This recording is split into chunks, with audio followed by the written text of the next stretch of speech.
Hey everyone, it's Coach Julio. I hope you're well. So it's been a while since I've done any videos. I wanted to do a video today no matter what. So here I am. I just wanted to say thank you for everyone's support. My partner is doing better. Her fever has gone down. It was pretty high for a while. I'm delayed with the symptoms. My symptoms started about 4 days ago.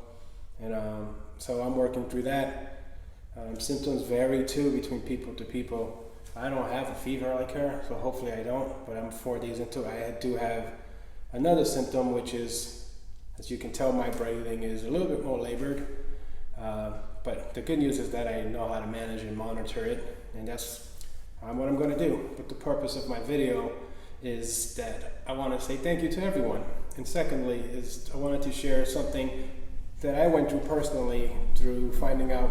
First, if you don't know, my father passed away from COVID in April. So I saw that when I went into the hospital, how it affected the family, how it affected him, I'm still going through that process is what I'm going through, among other family members, right? And a lot of other American people around the world are still going through that grieving process.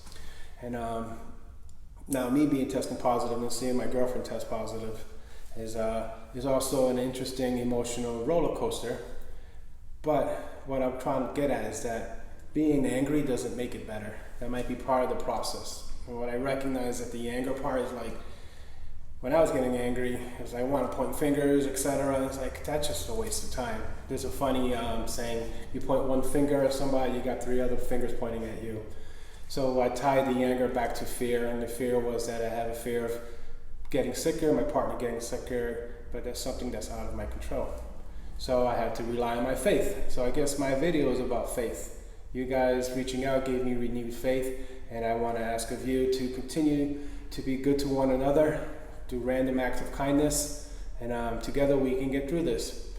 And the next time you see me, my voice will be higher, I'll be more enthusiastic, more passionate. But till next time, take care.